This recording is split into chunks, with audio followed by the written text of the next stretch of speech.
Olá, gente. Meu nome é Yolanda Silva e esse é um vídeo resenha sobre o livro Ressurreição, de Machado de Assis.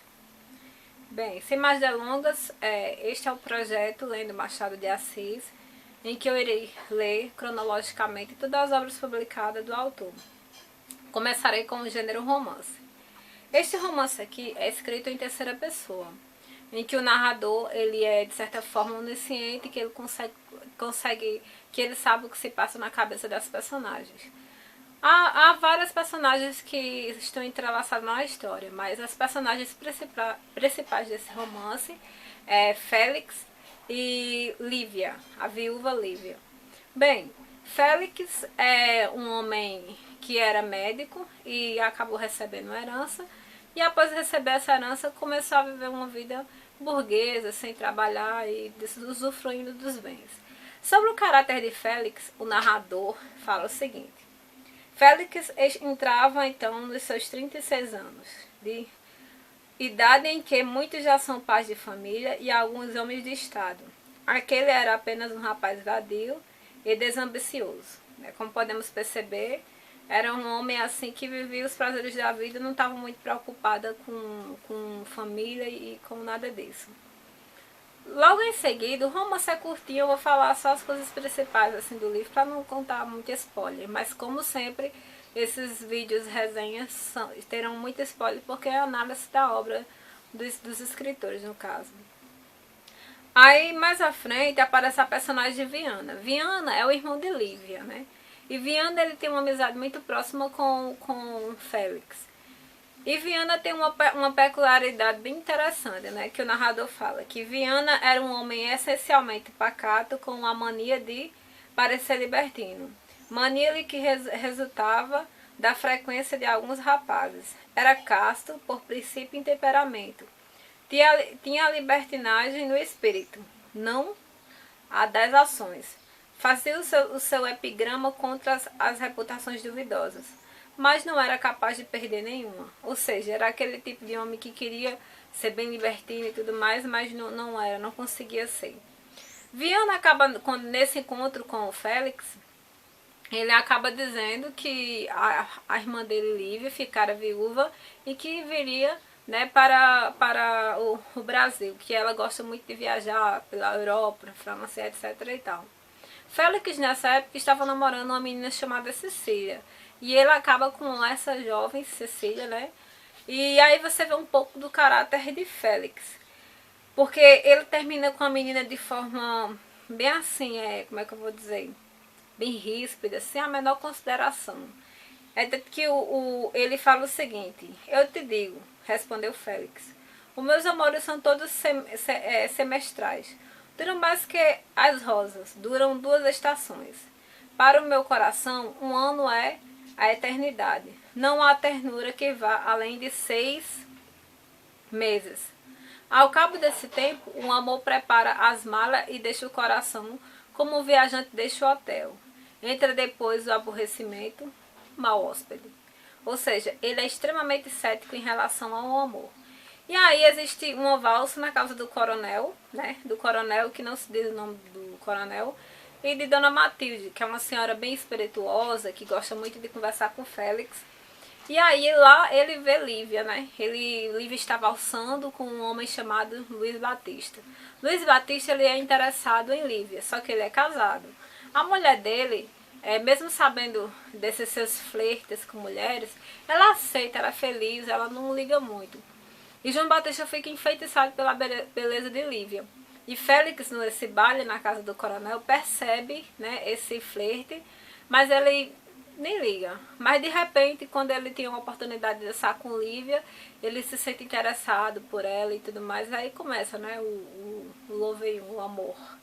Aí o narrador narra a beleza de Lívia, que eu acho interessante de falar. Ele diz assim: Lívia tinha efetivamente um ar de rainha, uma natural majestade, que não era rigidez convencional e afetada, mas uma grandeza involuntária e sua.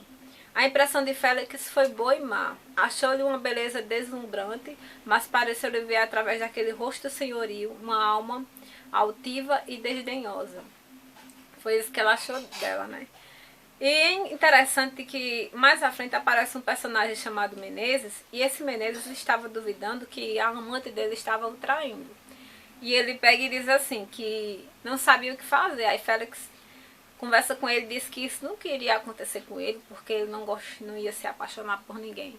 E é interessante o diálogo dos dois, porque quando Menezes sabe assim da traição, Menezes chega para ele, né, e começa a conversar. Aí esse Menezes fala o seguinte: Menezes levantou os olhos com ansiedade. Qualquer que seja a resolução que tomares, continuou Félix, não recua um passo. Onde acharei esta resolução?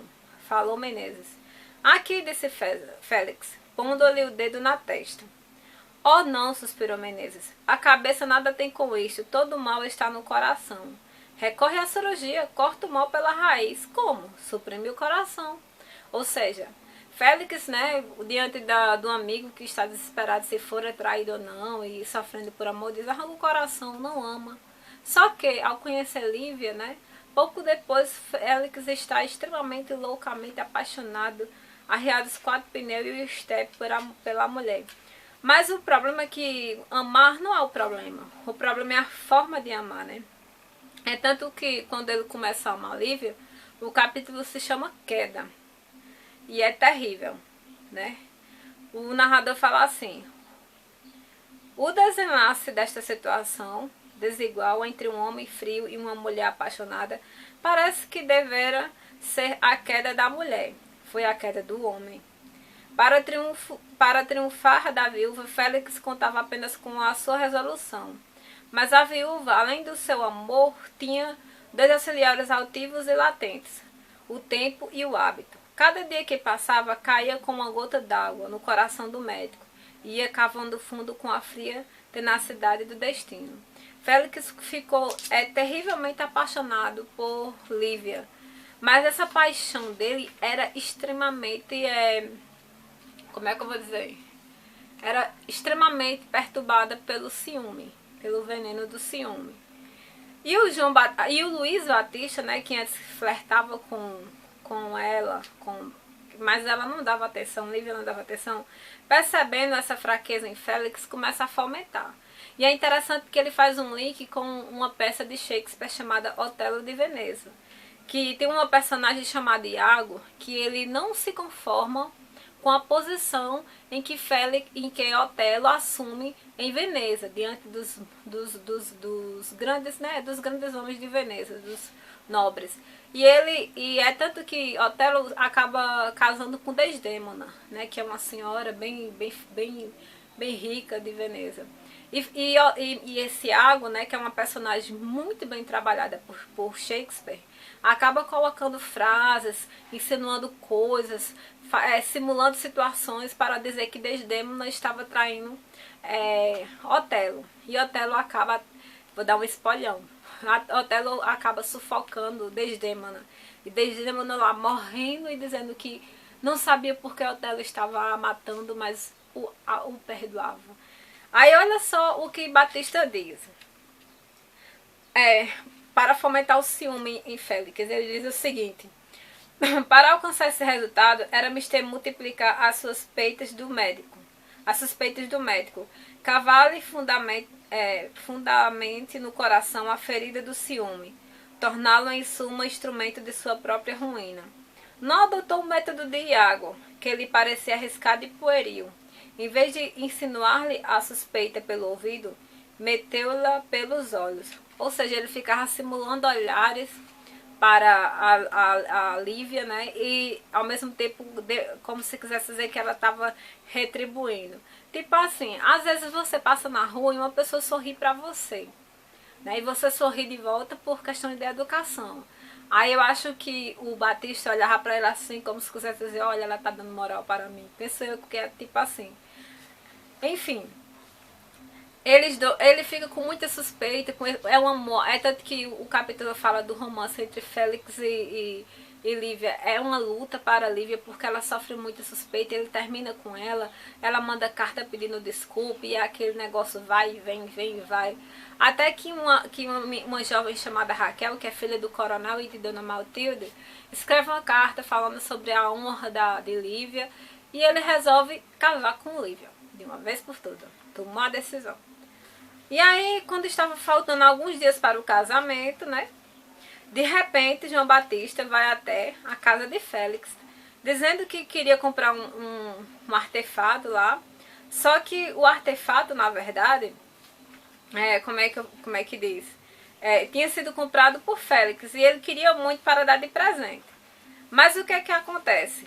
Esse artefato era simplesmente uma brechinha que ele queria para ir até Félix e, como Iago, né, fomentar o ciúme mais uma vez em Félix.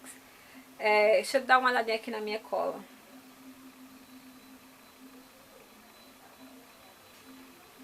Ai, Jesus, cadê?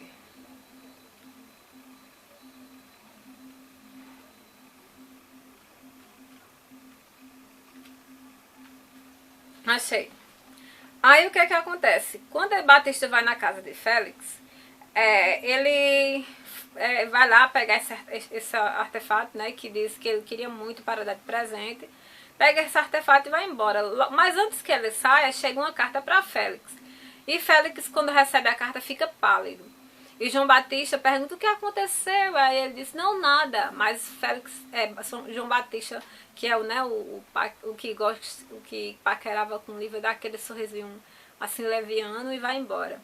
E naquele mesmo momento, Félix pega essa carta misteriosa, vai para o quarto e escreve uma carta para Lívia. E diz o seguinte: Lívia, o que vou fazer é indigno, bem eu sei, mas é ainda mais cruel do que indigno. O nosso casamento é fatalmente impossível. Não tens nenhuma culpa direta nem indireta da minha resolução. Esta carta, que me condena, será a tua cabal defesa. Adeus, Félix. Depois dessa carta, minha gente, a pobre da Lívia acaba se convalescendo na cama, fica muito doente, passa muito mal.